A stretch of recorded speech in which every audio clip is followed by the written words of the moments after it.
welcome to your day off. My name is Corey. Of course, I'm sitting next to my buddy Tony. What's up, Tony? What's up, homie? Nothing, man. So today's kind of the day. Man. Yeah, this is the day that I've been waiting for since we started this podcast. You know what? You're absolutely correct. I mean, we started it just a few months ago, and I never thought we could. You know, I come from like a giraffe, right? And like I'm this big, long necked giraffe, and we're kind of pulling off the top of the tree. Like it's like the top of the food chain now, and that's kind of where we are today. Well, see, I felt opposite. I felt like the little short giraffe. I couldn't quite reach the top of the tree. Now today, I feel like a big giraffe. No, that's what I'm saying. Oh, okay. Yeah, all right. I kind of feel like we're pulling off the top of the tree, man. Like we're pulling the big fruit today. You know. That's true, right? Yeah, the unreachable fruit. I like that's right. It. It's incredible, right? So, I mean, I'm going to get into it, and I like how we play coy. You know, what's funny to me is that we advertise for like weeks about like who's coming on, and then we open up the mics, and then we play coy like nobody knows who's our guest today. So right. It seems kind of like counterproductive, but you know, whatever. It is what it is. So today we have the legend, the man, the legend. We have Mr. Michael Cole on our show today, and I'm super excited. Michael's been an incredible influence to I'm going to say everybody in the industry, because even those youngins who don't quite know who Michael is yet, they certainly feel what Michael's given the industry. Oh, he's changed careers, lives. You know what I mean? Yeah, so many people in this industry. Dude, you just gave me the chills. I mean, I literally just thought about that. I mean, he has changed lives. He's like Mr. Superman, right? He's incredible. Well, we're going to try to find out what if he got bit by a radiated spider, or if he got radiated at some point. You know, what made him Superman? So, but I mean, kind of before we get into that, you know, a lot of us know Mr. Cole or Michael Cole as you know, the brand, you know, Michael Cole, the brand, or the little cartoon character that we used to see on the clamshells and stuff. But, you know, today, you know, par for course for what we're trying to do is, you know, we really want to get to know who the man Michael Cole is, and where he comes from, and what motivates him, and you know, what inspires him, and just where he came from. And that's cool, though. You know, like he's inspired so many that hopefully we'll get into who's inspiring him now. You want to get into it? Let's do it. Hey, Mr. Michael Cole, thank you for joining us on your day off. Oh, man, listen, this better be good after all the bragging you did on me, man. Yeah. Thank you for inviting me to be part of the conversation. I just have the highest regard for what you two are doing in pioneering podcasting for hairdressers, salon owners.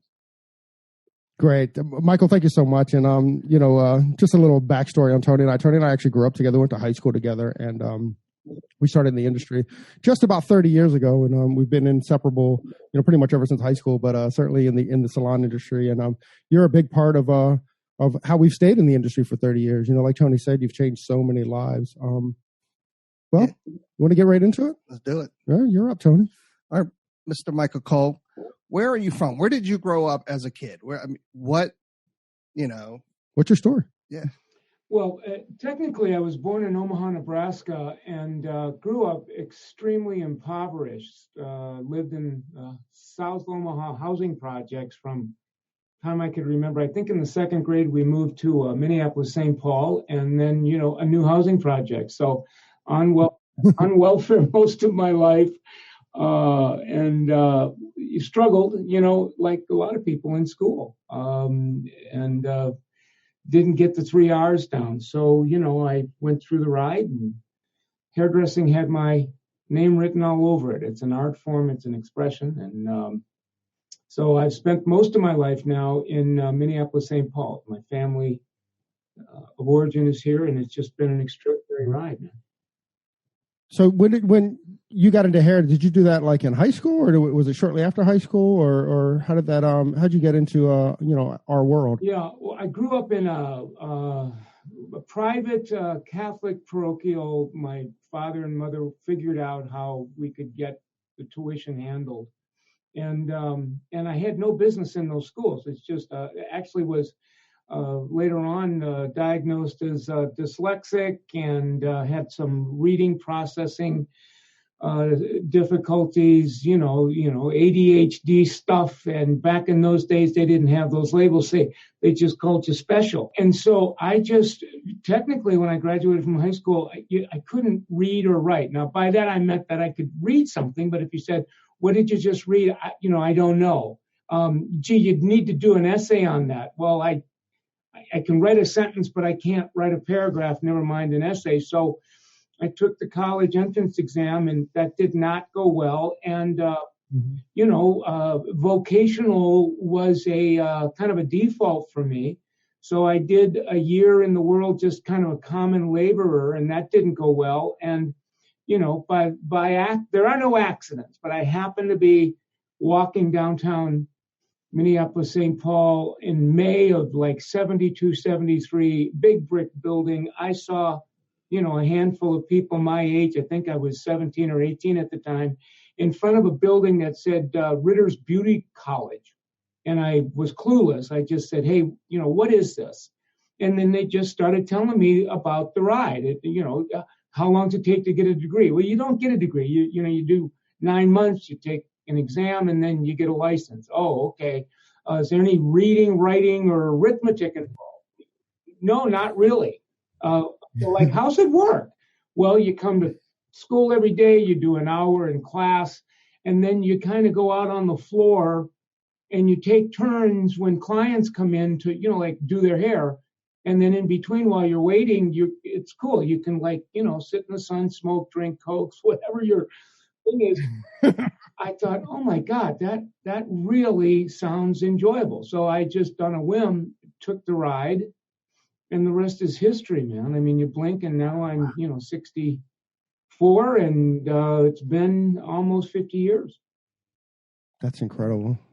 And you made such an impact in this industry in those 54 years. I know. It's funny, through the podcast, we've been very fortunate to get to talk to a lot of people, and it's amazing how many people kind of got into this industry, accidentally. Almost everybody that we've talked to kind of was like, oh, I accidentally got in here, and what an incredible industry, right? I mean, think about how many losers this industry has saved, right? Well, I think it's a great, it's an easy. It used to be a heck of a lot easier to enter it when tuition was a few $100s. Now it's the price tag could be 20, 25 grand, but yeah, no doubt. But I think there's a difference between getting in and then doing well once you're in. And, you guys, you listen to the stories like me every day, and, somewhere in there, I didn't come in, I came in, I was messed up. I mean, when you grow up in the inner city, I had no social etiquette, and all the attitudes that went with it. So I did it, I didn't do it well before, I met, first coaches and mentors, and then they kind of helped me to unlearn what was keeping me stuck so that I could have a better ride. And I really, frankly, my soul got touched by that kind of coaching and mentoring. It was one of those deals, when I grow up, I want to be a coach and mentor. I want to coach hairdressers on how I've been coached, because it revolutionized my income, but it also changed me not only as a hairdresser, but a person. So, that's going on 40, and I'm still, teaching what I'm trying to learn, but I get to watch the effects that the conversations have on people that I coach and mentor. And now I'm, part of coaching and mentoring other coaches on how to do it. It's just been a glorious ride, man. It's amazing. So let's get into at least the first part of that story. How many, and I'm going to use, whatever. So how many years did you waste before this industry found you? I think I had 5 in. I met my wife in beauty school, and we were married shortly thereafter. She went to work for a company that really had coaching and mentoring built in. I didn't. Actually, my first position as a hairdresser was working for the guy that founded Aveda, passed away a few years ago, Horst Rickelbacher, rest his soul. But I was his assistant and really learned the art part of hairdressing. Did well, grew up in his company, but to grow in those companies, you just, to the degree you can do hair, you're going to do well. But, the irony was I couldn't retain clients. My mannerisms were such that, as well as I did here, that didn't overcompensate for, all the attitudinal stuff. Meanwhile, my wife is working in the company that I eventually became employed in. And they're back in the 70s. It was really edgy. In addition to technical, they're, motivation, personal development, attitude, how do you communicate to clients? How do you retail? How do you rebook? How do you do referral? And I watched her do 3 times my income in that 5-year window. And then as we started to have a family, that's when it got dicey. It's like, okay, Michael, we're not going to be able to make it if we're going to live on your income as we're raising, by then 2 children. So that's when I met my first coach, which was her boss. And he basically took me under his wing. I think he saw that I could really do great hair from my days at Horst. And in his mind, if this guy catches on to the other piece, the business side of the art, I'm going to make him an educator. And that's what happened. And that was, we all have our definable moments. So, Michael, did he pick you up? I mean, did he pat you on the back, or did he shake some sense into you? I mean, what did that look like? Or did he just believe in you, and is that all you needed, or did you need a good slap in the face? Yes to all the above. I mean, if you want to be a good student, to the degree that you're in crisis, whether it's financial crisis, emotional crisis, social crisis, I was in crisis because eventually, if negativism stays unchecked, the time release capsules dissolve and you're going to have a situation. So I was in trouble. I think in that 5-year window, we were separated 3 times. So my wife was back there thinking, I picked the runt of the litter here. And she's very close to saying, we're done. And that's when I talked to him. And, you get me talking about that too much, I get weepy because he was, he had the eyes to see and the ears to hear. An enlightened soul, a good man, brilliant business man, educator, teacher, coach. When he passed away in the 90s, I think his net worth was just under 40, 50 million bucks. And, wow. And he started like us, man. I mean, he was like a hairdresser behind the chair and took me out to coffee, told me his story, how he was, what happened and how he's like now. And because once upon a time he was upside down. As he told me his story, how his life used to be, that was his past, but that was my present. It's like this guy is telling me the way he used to be. He's describing my life now. And then wow. What happened to him at the time, it was happening to me. I just didn't know it. And then when he said, fast forward 10, 20 years later, here's how this has changed my life. I didn't know it at the time, but he was giving me a vision of what was possible if I was, ready to change. And then said, how's that sound? And I said, look, man, I'm in. And he says, give me 6 months of your life and I'll coach you. And if it's not working in 6, it probably won't. So you can always go back to being what you were being before you met me. And I think he was giving us both an out. Right. and he said, if you're going to hang, I think he wrote 4 words on a napkin. The only thing I don't bring to the table is willingness. And willingness, as he said, was just a desire to have a better life than the life you had. And of course, I was like willingness on steroids. And then, the second demonstration is believe, a willingness to believe in me, your coach, that I know what I'm doing, a willingness to believe in the ideas that I'm going to give you, a willingness to believe in yourself, that you're capable of doing the ideas. And he could tell that I was struggling with that part. I just had, I was an egomaniac, but I had very low self-esteem. And he said, I'm going to loan you my belief in you until you can believe it for yourself. So he's one of these guys that believed that in all of us, there's potential. There's the good in me that's yet to be discovered by me. And he said, I know it's there. I'm going to believe it's there. You believe in my belief. And if what happened to me and other people happen to you, you're going to catch on. And then demonstrate your belief by taking action on these ideas. He called it practice. And he said, if it works, your life's going to change. And if it changed, I'd ask you to demonstrate it by, back in those days, it was pass it on. Today, it's pay it forward. And what I thought was going to be a 6-month ride, you blink, it's 1 year later. I changed more in that year than probably my entire life. At the time, I was like 24, 25.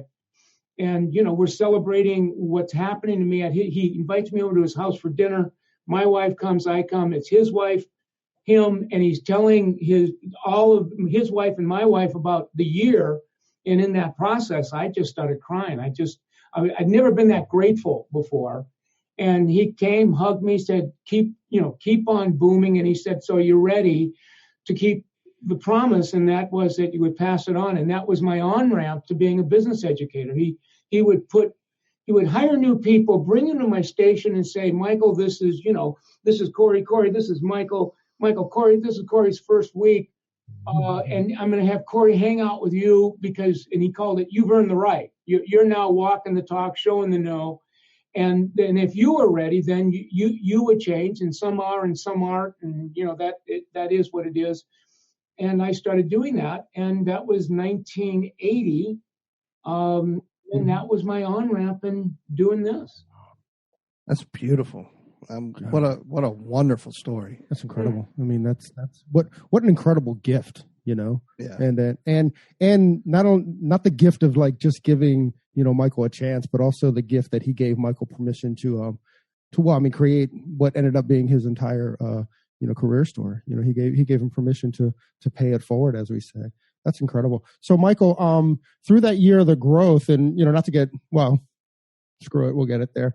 How did that impact your marriage? Because you said, before that the years were tough. So did well, in retrospect, it saved the marriage because, if you want to, he taught me many things, but if you want to have a better marriage, become a better mate. And before that, it was, I want to have a better marriage. It's almost like I said to my wife, I'm unhappy. You need to change. Right? And it doesn't work. So, work better on myself than I do on my wife. And, he coached me that. So as I changed, it got better. And yeah, when you hang out with, so we just celebrated our 43rd. So, we've been back a few times, but we've come out on the other side, always better than, we were before it was our turn to go into the barrel again. So that in my family now, my children are, late 30-somethings, just this side of 40-something. So they grew up, at the shows, sleeping underneath product tables as I was, in classes. So it changed every fiber in my life. So I got a gift with purchase that I was a great educator, but my life got better as a result. And there's been coaches and mentors after Joe, but you always remember the first one. So even today, every couple of weeks, I go and spend an hour and a half with my mentor, my coach, and she's professional. I give her money, and great coaches and mentors, they're welcomed intruders. They're more than great teachers. We let them in to engage us in conversations that we don't let other people have with us. A good coach and mentor, their job is to help me see what's next in me that's in my way that I have to see. I'm either going to see it or be it, so I can get it out of my way, because as you get stuff out of our way, we just get better. So, and now I'm teaching others the way I continue to be taught. What a fantastic, thank you for being so transparent and being so honest with us. I mean, that's amazing. It's truly amazing. So, I'm going to jump on here. Yeah. So I think most people know you for is, obviously, a fantastic business coach, and most people probably met you through Summit. How was Summit conceived? I mean, where did Summit come from? That's a very, all seemingly accidents, really, the universe has got its hands in it. But in 85, I was doing 2-day seminars for owners and managers in independent salons. And a guy came to one of those seminars, and that man is Randy Kunkel. And at the time, he was a small independent salon owner, somewhere in the rural areas of Indiana. And he liked a lot. He sat in 2 days and heard a lot of stuff, and bought all the tapes and books. and went home. And unlike a lot of people that come, sit, listen, buy stuff, and leave with the best of intentions, Randy actually went home, took the books out of the bag, cracked the shrink wrap, read the books, listened to the audios, and actually began to take action. And his businesses got better. He got better. And that's not always the case when people come. And so what Randy's like me, he's an entrepreneur, and he just saw that there was a number of people that would go to those classes and not do what he did. So he started saying to people that were going to my classes, and this was unbeknownst to me, I had no idea this was going on. Hey, listen, I went to these classes and I went home and did these things. And I know sometimes it's hard to go home and do these things because your staff pushes back, or maybe you get stuck by yourself. If you'd like, for, a couple $100, I'll come in and help you to actually implement this. I'll coach you on it. I'll coach your people. So he was the coaching side of Summit long before I met him. And then as he started growing, I started hearing from distributors that I was doing business with, hey, this guy, Randy Kunkel, he's doing this. Are you cool with him? They would call it, stealing your stuff. It's like, what? It's like, no, I'm not a coach. I do seminars. And so in 99, I think it was 99, Randy met me at a show, and I kind of remembered him, and he was telling me just what I told you, and he actually dropped to his knees and he begged me not to sue him. And I go, dude, get up, right? And he said, well, I just, it's working. And I said, listen, God bless. It's, it's really cool that you're doing this. And I'm in the seminar business, you're in the coaching business. And if people come to my rooms can be better served by you, God bless. And so the next day he called me and he said, I've been up all night. The other thing I need to tell you, Michael, is all the people that go to your seminars, when I help them, they do really well. But there's a lot of people that don't go to your seminars that want me to help them. And when I help them, they struggle. I got a hunch that if you and I work together, we did the seminars together, and then we'll kind of promote the coaching. I think that would work way better than whatever you're doing and whatever I'm doing. And he said, I'll even give you a piece of my day fee. And that's how Summit was started. We actually did our first 2 or 3 summits in my living room. And at the time, I lived on an avenue, Summit Avenue, 1381 Summit. So, that's really where the name came from. Because it seems to work. Well, I know, distributors like, the guy in Chicago, Jim Marshall, and, Ken Maley in Michigan, and all these distributors, they would send their better clients to my house. We'd hang out with them for a couple of days. As we taught them, we did some one-on-ones. They signed up for coaching. And then Randy said, we gotta call this something. And I said, well, let's just keep it simple. We'll call it the Summit because I live on Summit. We had no idea that it was going to get where it got. And then it started, and all of a sudden we can't do it in our house anymore because it got big. So we went and rented a room in a beauty school, and then now people went to the school, and you blink. And meanwhile, I've been sponsored by L'Oreal, and I kept telling, at the time it was Redken, kept telling the guy I answered to, look, man, I think we're onto something here. He came to Minnie and took a peek at it and said, hey, okay, I want to sponsor this. I'm going to give you some money to pick up your overhead and blah, blah, blah. And when people come, they want to sign up to the degree that they carry our product, we'll sponsor that. And that's how it, so you fast forward, I think that was 2001. By 2008-ish, I think Randy and it got big. It got way big. And, right. Money magnifies us. So, the good, the bad, and the ugly. And by then, Randy and I, we suffer from narcissism. So we started kind of like, 2 bulls that kind of would buck heads, and we were fighting with each other. And Redken saw that, okay, you guys are great entrepreneurs, but you suck at, organizing a business. That's when Peter Mahoney came into our life. And make a long story less long, he bought in, some other people bought in, it really, Randy and I stepped down as we're co-founders, but Peter is the president, and there's some other key people, Heather Bagby, Dave Kirby, Glenn Baker, Christy Valenzuela, Gavin, I mean, it goes on and on and on. And now, since 2010, that company now has like 100 coaches, man. And, I show up in a room to do a talk. Everybody gives me a standing O, and I go, shut up, sit down. Like I just, I suck at scaling this. I just, but I continue to do what I've always done. I love hairdressers. I love salon owners.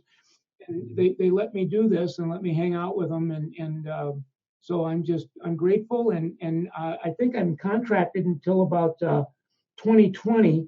And after that, I've got some other aspirations about some philanthropic work. I went back to the schools that I graduated from to help kids that are like me to have a better chance. So I have a feeling that, 2021, I really I'll probably be pivoting full time to that.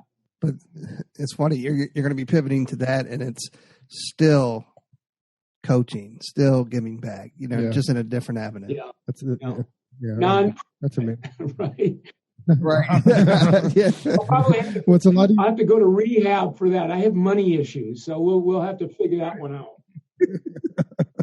Coming from Michael, the clamshell king. Michael, that's awesome.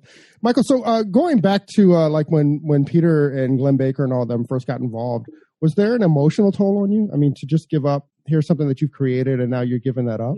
Yeah. Like what was that? Emotionally, what was that like? Like how many hours do you have? I mean, it was like that was probably one of the most difficult pivots in my life. I think if Randy was here, he would say the same. So, to just let go and trust that it was going to be better. And so it was unstable before it got stable. So, and when I look back at it, I am so grateful that, that old saying, when emotions are high, intellect is low. So I had enough mindfulness to not trust my emotions, to not let my emotional thinking lead me to believe in stuff. So I had to go back to the beginning, just a willingness to believe that it was going to get better it was better for everybody, because frankly, Randy and I had taken it as far as we could take it, and we were getting in everyone's way. How do you keep feeling separated from decision making? Because most of us, I kind of react on our, through our emotions to be able to control it. Yeah, like I'm going to be very transparent. What I call it my mentor, but it's really, my mentors are as much professional therapists. Like I go and, I got to like melt down and my ego's going crazy and I'm embarrassed, I'm humbled, I'm humiliated, I'm pissy, I'm resentful. I mean, I'm feeling all that crap at the same time, and I want to blowtorch anything that moves. And it's called rehab and counseling. And so I'm grateful because I come out of those rooms. I go on retreats, spiritual retreats. I have a spiritual mentor, and all those conversations help the beast in the East to just like calm down, and so that I can access enough wisdom and common sense where the deeper inner voice, the still small voice, says it's going to be okay. This is way, I got bigger plans for you. So there's been many times I have faith in my faith, and it's working. And if you talk to my partners now, they would say he's less of a pain in the ass now than he's probably ever been. For a while, I was my partner's worst nightmare. That's truth, right? Yeah, that's truth. I think most of us, I think part of the human experience is to kind of process through that, and as you get older, I think a couple of things happen. One is you just slow down a little bit, right? And keep your eye on the big picture and not into the emotional picture, and not into the emotional moment, I think is what it is, right? It's an emotional moment as opposed to the big picture. And, the big picture is much better served, right? And, that's incredible, Michael. That's thanks for sharing that. There's another piece of this too. You're asking me questions I don't usually reflect this way, but the other piece of it that I think really saved my butt was, as I continue to coach people and watch people that have been coached by my colleagues and my partners, they tell us their story.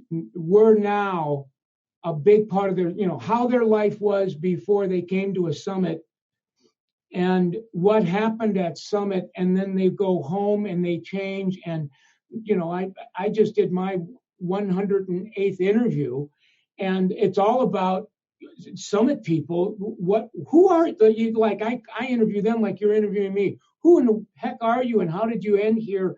And they tell the story. But that part of what happened to me is then I went to summit, and I had my coach, and yes, I had a walkout, but these other people came, and then when I interviewed summit stylists, I was on welfare. I was a single mom at 18, and then I went to school on welfare, and then I went to work in the salon. It was summit, and this guy showed me the chart, and I went there, and I'm 24 now, and I made $100,000, and I'm not on welfare anymore. It's like, holy cow!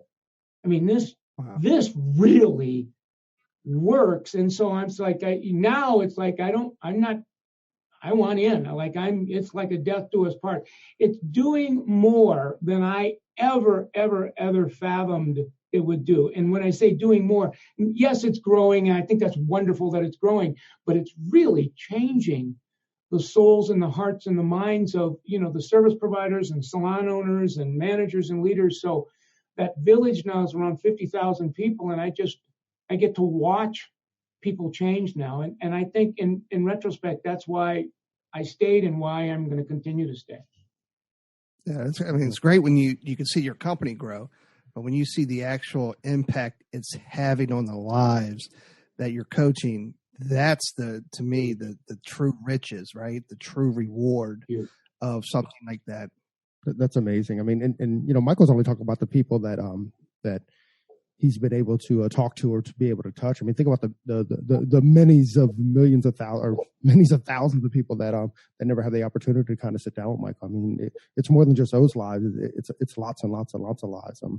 I know when I first got into a summit salon, I guess it was like 9 years ago now. I was sitting down with a fellow hairdresser, and they're like, do you know how much different our life would be if we found this in year 1 or year 2? And actually I saw that Summit now has a hair school.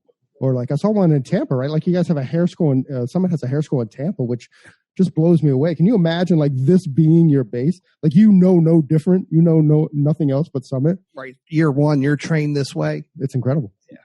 And the greatest thing about Summit, for those that don't know, or for those that are listening that might never have the experience, is that Summit, you have to earn your way, right? And it teaches such an incredible discipline for your day-to-day life in the salon. There's no more like messing off in the back room, because that's not helping you. And it holds you 100% accountable. And in this world now, that's what we need, right? That's incredible. So Michael, like you've done some stuff, man. It's pretty crazy. How are you scared, or how do you embrace like risk taking? Yeah, no, I one of the main issues in my life today, Corey, is fear. I am not, whatever you want to characterize me as being, fearlessness would not be one of the character traits. I'm just very, very, fear is an issue. And, in the name of being transparent, in my ride, I've actually, PTSD from all of the, rides. So I struggle with fear, but I'm around enough extraordinary people that I have courage. And a lot of the courage I received from the encouragement of people that I have regard for. And to me, courage doesn't mean I'm fearless. Courage just says, look, my heart's beating fast, my palms are sweaty, I've got shortness of breath. However, I am not going to let fear stop me from taking the very actions that are triggering my fear. So I'm able to, Peter Mahoney would call it pushing through fear.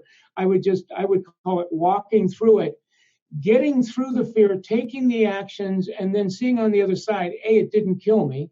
Like, the light at the end of the tunnel might have looked like and felt like it was a train coming my way and I was going to be annihilated in a nanosecond and it was imminent. But, sooner or later you get on the other side of that and you realize, I do anyway, I'm hallucinating. I'm going to be okay. I took the action, and the actions I took yielded enough of a result where, okay, I get it. So to the degree I don't let fear stop me, and when I talk about fear, I'm talking about irrational fear. I mean, there's times where fear is a wonderful thing. It gets you out of trouble. But most of the fears that stop people that we coach are not rational. They're irrational. We got a story we're telling ourselves. And so I've just gotten skillful enough that fear, while I still have it, it doesn't have the hold on me that it did times gone past. I don't know if it was you, Michael, or for somebody from Summit, but a great quote that I heard about fear was that if you're filling in the blanks, then that's fear talking. If you let the blanks fill themselves, then that's rational. I love that. Yeah, I think I was watching a Seth Godin and what is it? Who's the other guy that start with Y? Who's that dude? Guy? Simon Sinek. They were doing it, and I think I heard something like that. To say that one again because that was so cool. If you are filling in the blanks, then that's fear talking. Yeah. And if you let the blanks fill in themselves, then that's the truth. Yeah, that's a great one. Wonderful. That's a good one. What we were talking about earlier, as our live paths, open up or work themselves out. And I think you kind of mentioned it, but I think as we live this life, our pattern recognition gets a lot better. And for me, that pattern recognition means exactly that. Hey, listen, my palms have been sweaty before, and look, we're quoting Eminem, right? Isn't that your Lose Yourself song? We're quoting Eminem, but I think it's about the pattern recognition. We've done this, so until you've done it, you don't have the skills or you don't have the mindset to push through it. So unfortunately, you have to push through it to get there, right? And you have to push through it so next time to push through it. It's such a weird kind of like catch-22, right? Oh yeah, and I think you got your finger on it. There's I call it two ways of knowing. There's knowing, and then there's knowing in a way that makes a difference. And that distinction on the second part of knowing is you've done it. That if I just know it, yeah, give me the test. Where's the test? True, false, multiple choice, SAL. I can slam it, but until you know it in a way that makes a difference, you're not going to enjoy the fruit. But there's no way you can get to that place without doing it. And it's a trial and error process. It's 3 steps forward, 2 steps back, 5 steps forward, 6, 7 steps back. And it's a ride for me anyway that's been excruciatingly wonderful in that order. I love that. And obviously through that walk, you got, in your journey, I mean, you've developed leadership skills. Which leadership skill was the most difficult for you to develop? Oh my God. Probably one or two come to mind. The first is the ability to just listen, I think Corey said, without filling in the blank, to listen without judgment. Especially when I'm on the receiving end of somebody that's telling me something that's emotionally charged with judgment, and maybe I'm the subject that they're talking about. So they're in front of me and they're very emotional and they're confessing my sins to me. And how do I stay in that space, not let it hook my stuff? So all of a sudden all we're doing is taking turns blowtorching each other, but right, that's easy to try to be in defense, right? To put up walls and try to to fire back, like you said. And you don't get to places that we get to without learning how to become well defended, because you can get annihilated. You're a bigger bullseye. So it's not that I don't know how to be well defended. It's I'm in a place now that you're entitled to have whatever opinions you're going to have of me, and I'm going to let you have them, but I'm going to be mindful enough to not identify myself with your opinion of me, because it's toxic. And it's not that I'm perfect. I got my stuff, but on a regular basis, there are people that I go to confess my sins to, and I'm going to let you confess my sins to me. But I can't take it personal. So as I'm getting older, as I'm getting more mindful, I'm not personalizing it as much. And when somebody is done, with that cathartic dump, to just be able to give them back what I heard them tell me without the judgment on it, to go say, and that's the paraphrase. And that took many, many years, and I'm still working on that. And I don't bat 1,000. I mean, as many times as it's working in the moment, there are a number of times it isn't. I get hooked, and all of a sudden I'm batshit crazy. But I wake up. I'm waking up sooner than I used to. I'm staying awake longer before, falling back to sleep. And, when you hang out with conscious people, I think that's what, we become like those we hang out with most. I love that, wake up sooner and, stay awake longer. That's pretty awesome, man. I think I'm going to steal that. That's tattooable. Right. That's pretty incredible. Michael, man, you've had a journey, man. That's, thank you again for being transparent, and thank you for sharing our story. We'll talk about values a little bit. What values are you most committed to, Michael? Well, it's interesting. We just came back from a summit board meeting, and we were all kind of on retreat together, and we were just having that conversation that our look, we have the pulse of Summit. Listen to that. What is it? Peter would call it purpose, passion, and prosperity. So, the purpose is, start with why. What is the why behind what we do? And is it a higher why? Does it go beyond making money? It's changing the lives of people that we serve. And, and then what are the values? What are the values we need to be living? And values is to us just an idea that we would place supreme importance on. And so if our behavior is like, what do they call it? Paired up to value, we're going to be behaving in a way that prospers ourselves and the people we serve. So the values would be, as you call it, transparency, right. Integrity, compassion, a healthy sense of self-esteem, which is different than, being grandiose, at risk of sounding a little bit kumbaya, love, just really, see the good in people, even though what's coming out of them would appear to be contrary. When somebody is, having their meltdown, to stay responsible, the ability to be more responsive and less reactive. So those are the values. And then, believing in powers greater than me. The power of we is greater than me. So, my higher powers work a lot through people around me, people like yourself, people like my partners, and so to just always be mindful of that.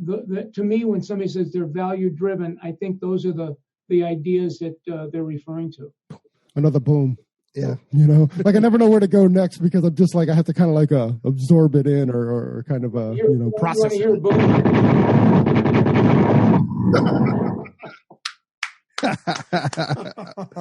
Thanks, Michael. Thanks for that boom.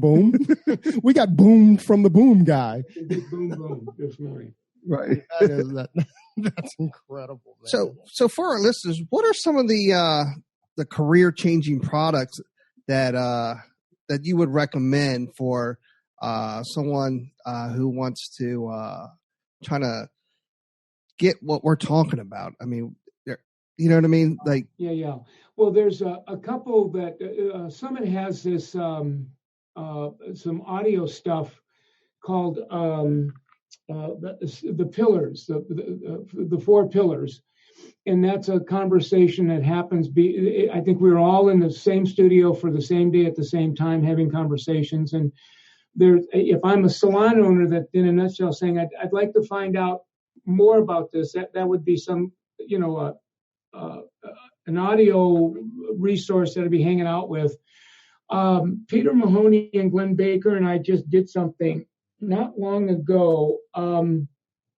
In Peter's class, he did a class on it at the symposium. Let me see if I can pull it up while I'm talking to you, because that's a bit that's one as well. Oh, the magic of momentum is what that one's called.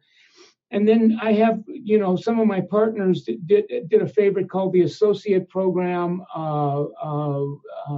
Get Smart, Intelligent Verbiage. I mean, if you just went on summitsalon.com and just looked in their product library. And then the other is that there's some free stuff that's really cool. Like, if you go to YouTube and you plug in Summit Salon, we got a YouTube page with just a boatload of, webcasts.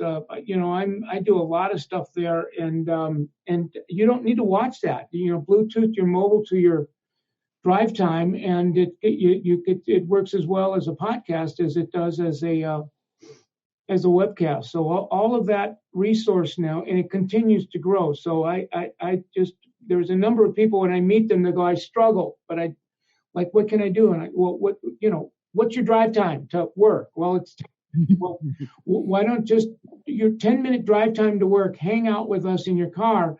And, you don't need to listen to us on the way home, but maybe it'll set you up to have a better day than you would listening to whatever it is you're listening to. And it works for a lot of people.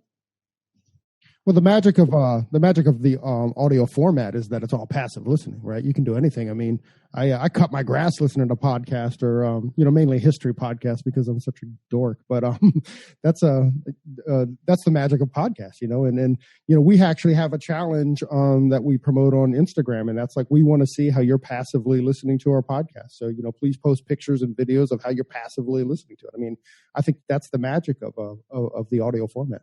Yeah.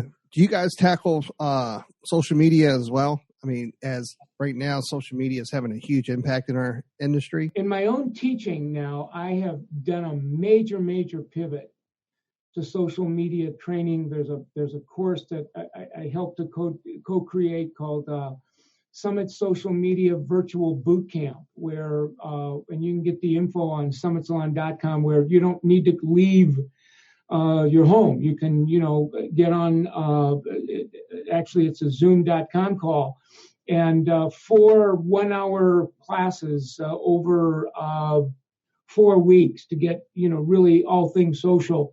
Anywhere I go now, probably 75% of the conversation is what is social? How do you get yourself modernized around social media? How do you monetize social so that you can maximize the potential of it? I'm one of probably a handful of people at Summit that are trying to stay out in front of it. And then, as you two know, it's coming at all of us at Mach 5. So all of us have shortness of breath as we're trying to get our arms around this real fast-moving beast who has rapidly become the single most important key success factor, in the salon business. Hey, Michael, I don't know if I'm about to trip you up or if I'm about to give you a handoff, but you posted something a couple of days ago about, I think you said 2017 was the biggest change you've ever seen in the industry. Do you want to dive into that? Yeah. I've seen, and people think I'm exaggerating, but I really, if you look at, where Instagram was even a year ago, how, and when I say where it was at, the innovators, the hairdressers that are true innovators, social media innovators, and people don't know what that means. I'm going, well, they're on Instagram and they're on a daily basis looking for the next feature of Instagram, or looking and discovering what is the next new way of using Instagram to make money and brand themselves. And it's almost like a snowball where it looks like it's evolved almost 20 years in 1 year. And the irony is the majority of people in the salon currently, at best, are wading into the pool. They're trying to figure out, how do I download the Instagram app? Like, how do you sign up for Instagram? How do you navigate it? And in the meantime, it's moved, and we're to a place now where old is no longer being defined by age. No doubt. Yeah, to what degree do you understand how to use Instagram or Facebook or whatever your platform of choice is, how to use it to make a lot of money quickly? A couple of weeks ago, we talked to Eric Taylor, who is the owner, the innovator, the everything of Salon Republic in LA, and he has he touches 1,000 service providers a day. But one of the things that he did is he's actually he set up a photo studio in each one of his salons. So even because he said, listen, not everybody's great at taking pictures. Those that are great at taking pictures are great at taking pictures, but those that are not, he kind of helped them along, and he just kind of set up a lighting corner, I think is what he called it, and so it's just where you have perfect lighting. So it's kind of like going on a game show. You stand in the X and you take a couple pictures, and boom, there you go. Now they're Instagram ready. Yeah, you would think a lot of salons would maybe adapt that because they can use that as well, being Sure. Hashtag whatever, Mm-hmm. and it can go viral. You never know. You never know. The right hashtags, the right people see it, and who knows, and let's be honest. I mean, we're people who love validation, and what better validation is there than to get like a like from a Michael Cole or something on one of your posts? That's right. That's incredibly validating. It's pretty awesome. To your point, the social now in a salon, you might have 20% of the people in the salon community within that salon that are in the game. But there are enough in it that when they're giving that just the what we used to call having your picture taken is now a photo shoot. So you Right. escort your guest, your client to this place. It's a kiosk. There's 7 poses. We're taking 10, 15, 20 pictures.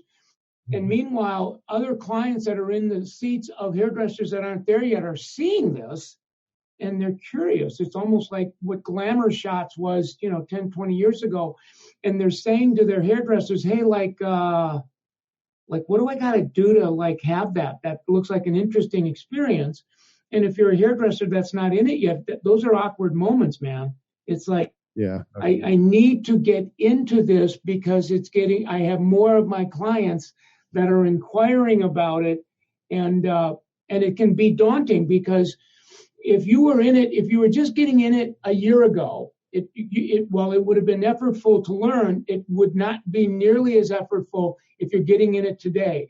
To go from no social to really into social, it's not a learning curve. It's multiple learning curves, and each one of those learning curves has a trial and error part in it.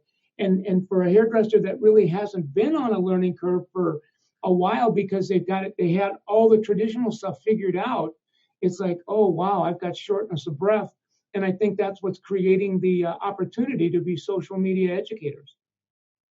Well, they, to go back to your point, or to go back to our point, because I think I was part of that point too, that, until you get to the point of, you can't do it till you do it, right? You can't learn it till you've done it, until you do it. So you have to be committed to just at least try, give yourself 90 days. I think 90 days is fair. And just put up as many pictures as you possibly can. And you're going to learn a ton. You're going to learn those poses, and, don't be embarrassed by the pictures that you're putting up. Yeah. Right? Like we talked about earlier, you know what I mean? A lot of people, I think, especially older hairdressers, I think their fear of the new technology, right? Or fear of the whole social media game. And they need to overcome that and push through that fear, like we talked about earlier, and just do it. Yeah. Well, like the great Gary Vee says, technology doesn't care. Technology doesn't care. It's keep on moving. And I the single fastest growing division at Summit now is the social media virtual coaching, where there's so much to learn. You can go sit in a class or a 2-day class and get it, but then you go home overwhelmed. You need a coach to, I don't want to say hold you accountable, but a great coach will help you hold yourself accountable to go through the learning curve, because especially a technology learning curves, it can be daunting.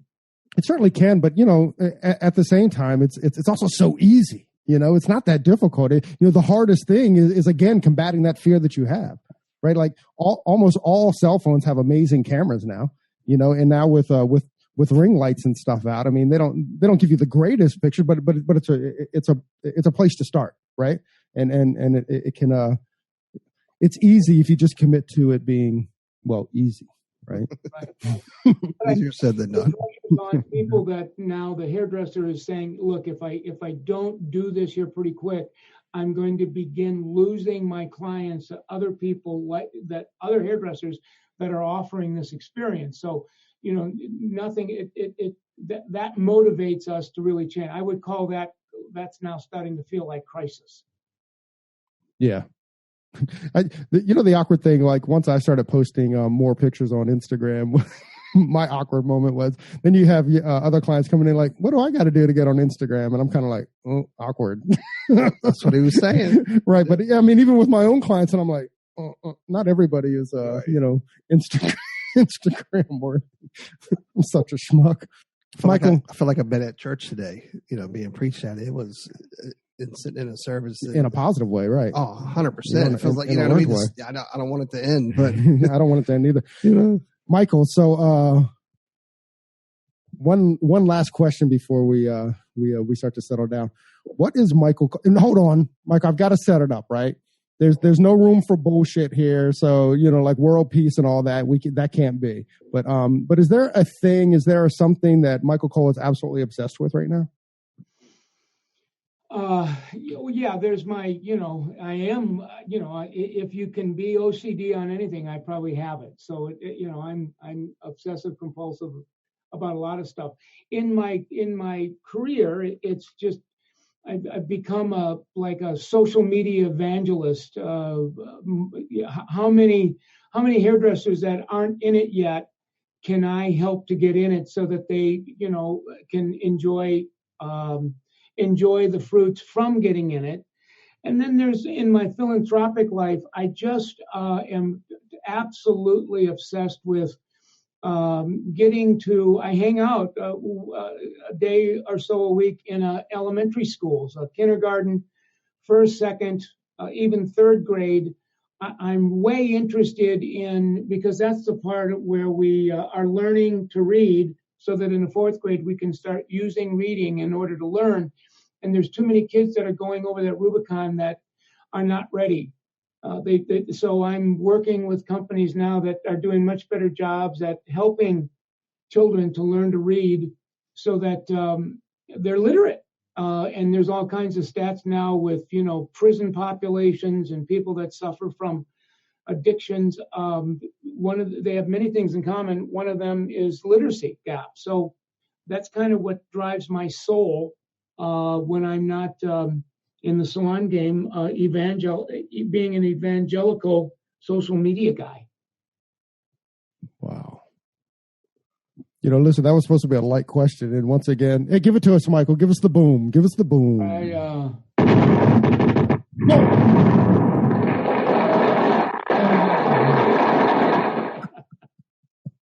Love it. That's absolutely incredible. So, Michael, I think we make it official. Yep. Let's make it official. Mr. Michael Cole, the legend, the man, Michael Cole, thank you very, very much for joining us on Your Day Off. Please do me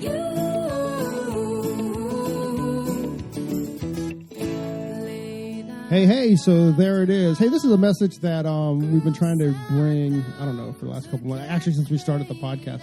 Hey, so if you like the podcast or if you find that it's useful, please leave us a review, a 5-star review on iTunes. Leave us a rating and a review. But if you don't like it, forget about it. Yeah, totally forget about this message. We also want to thank Sarah and Blaine from Pretty Gritty. Sarah and Blaine, they are a band out of Portland, Oregon, and we just want to thank them very much for allowing us to use their song, Pleased to Meet You, on our podcast. That's cool. I think you can find their music on iTunes. Peace and hair grease.